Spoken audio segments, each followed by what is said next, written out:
N'hésitez pas à liker la vidéo si elle vous plaît et si vous êtes nouveau sur la chaîne, n'oubliez pas de vous abonner et d'activer la notification pour ne rater aucune de nos prochaines vidéos. On commence.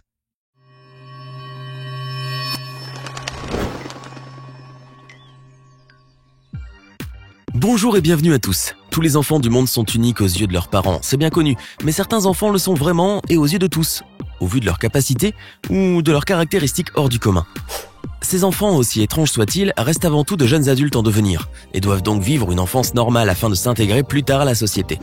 Mais certains enfants sont hélas si particuliers qu'ils doivent supporter le lourd regard des autres, créant ainsi en eux cette détestable sensation d'exclusion. Alors quelles que soient les circonstances, ces enfants doivent comprendre que ce qui les rend particuliers les rend uniques par la même occasion et que la beauté, si elle existe vraiment, se cache dans le cœur. Donc installez-vous bien confortablement et n'oubliez surtout pas vos chips et votre soda, car aujourd'hui nous allons découvrir 5 enfants hors du commun et qui existent vraiment. On commence. Imaginez un instant un bébé qui aurait plus de 30 ans, ou si vous préférez un adulte emprisonné à vie dans le corps d'un nourrisson. C'est sûr, un tel personnage trouverait sa place dans les meilleurs sitcoms, et d'ailleurs, le cliché du bébé boss de la pègre a déjà été traité plusieurs fois dans des films ou des dessins animés. Mais en vérité, une telle situation est bien plus dure et bien plus triste encore dans la vraie vie, comme peut en témoigner le cas de Maria Odete do Nascimento, une Brésilienne qui a 37 ans mais qui est condamnée à croupir dans le corps d'un nourrisson de 9 mois. Souffrante d'une hypothyroïde, un déficit sévère de l'hormone thyroïdienne, son corps n'a pas été capable de se développer physiquement et mentalement. Maria est donc pratiquement incapable de parler ou de se débrouiller seule dans la vie de tous les jours et elle doit être obligatoirement assistée par les membres de sa famille. Les experts de la faculté de médecine de l'université de Ceará, qui lui ont diagnostiqué sa maladie, assurent que si elle avait été traitée plus tôt, Maria aurait pu grandir comme n'importe quel autre enfant.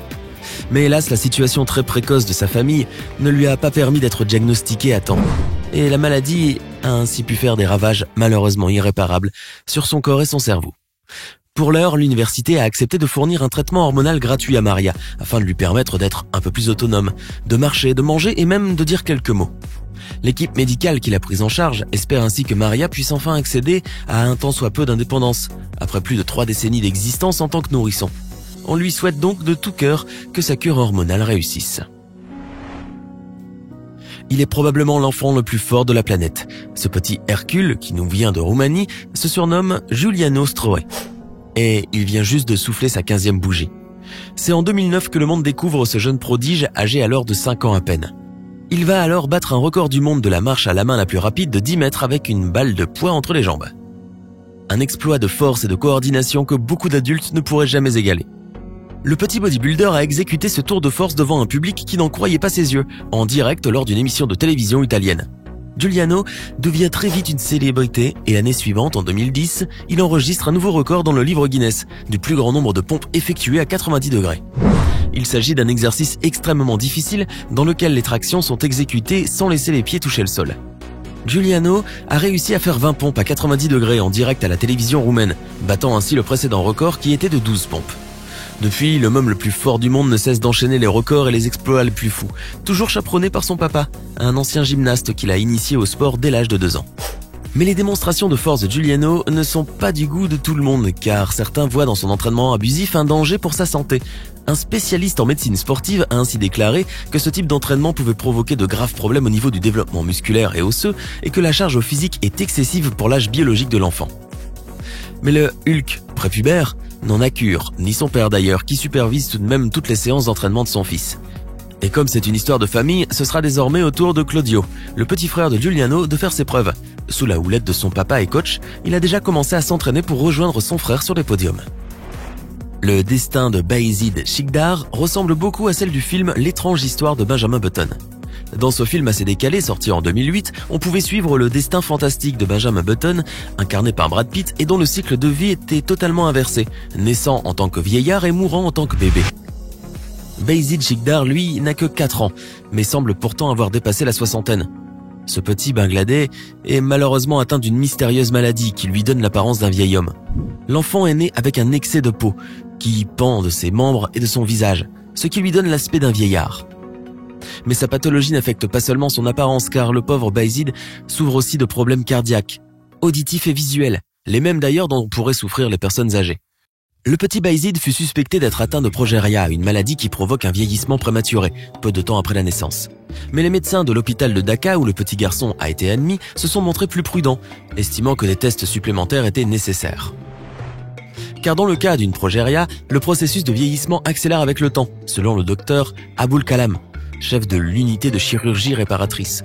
Or d'après les dires des parents de Bayezid, le vieillissement du garçon s'est récemment arrêté, et il a même montré des signes d'amélioration. Selon l'équipe médicale, il ne s'agirait donc probablement pas de cette maladie, mais plutôt d'une conséquence de la consanguinité, les mariages entre membres d'une même famille étant fréquents dans les régions rurales du Bangladesh.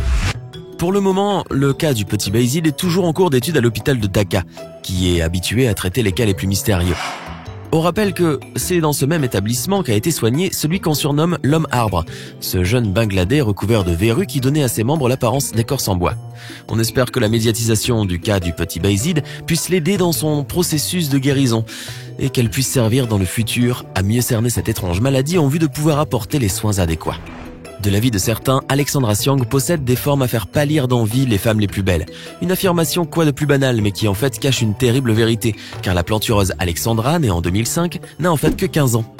Cette jeune fille est originaire des Philippines et son surnom est Babyface sur les réseaux sociaux, où elle a pignon sur rue. Ce ne sont pas moins de 150 000 abonnés qui la suivent régulièrement sur Instagram, où la top modèle précoce s'affiche quasiment quotidiennement, pour leur plus grand bonheur. Et on peut dire que ces photos ne laissent pas indifférent, surtout celles avec les décolletés, qui lui valent aussi bien des moqueries que des remarques mal placées de la part de beaucoup d'internautes. Mais ce que ne savent pas ces derniers, c'est que la petite fille souffre d'une maladie rare appelée l'histiocytose à cellules de Langerhans. C'est une maladie extrêmement rare, caractérisée par une accumulation dans certains tissus de cellules de Langerhans, cellules qui participent ordinairement à la défense de l'organisme. Une des nombreuses conséquences désastreuses de cette pathologie est un bouleversement hormonal lorsqu'elle s'attaque à la région hypothalamique, surnommée l'usine à hormones du corps humain. La jeune Alexandra a donc dû composer toute son enfance avec cette grave maladie qui a altéré sa croissance et fait d'elle une jeune fille avec le corps d'une femme. Alexandra ne s'est tout de même jamais apitoyée sur elle-même, bien au contraire. Elle est en train de poursuivre son rêve de devenir mannequin et ne regrette qu'une seule chose, c'est qu'elle ne soit pas assez haute de taille pour pratiquer allègrement ce métier. Mais peu importe pour elle la taille finalement, car la mignonne a déjà acquis une notoriété que lui envieraient bien des starlettes. Entre les cours d'école et ses séances photos, la jeune future star des podiums possède un emploi du temps bien trop chargé.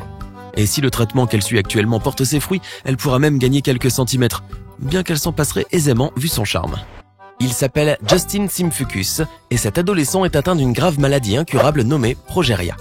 Cette maladie cause un vieillissement prématuré cutané chez son porteur. Ceci donne l'impression que Justin est un vieil enfant ou un enfant qui a vieilli avant l'heure. Le jeune garçon a en effet une allure de vieille personne à cause de sa peau toute ridée. Généralement, les porteurs de cette maladie génétique rare ne dépassent pas l'âge de 14 ans. Justin est conscient de son sort, mais cela ne l'empêche pas de vivre pleinement sa vie et ses passions. L'adolescent est un féru de rap et de rock.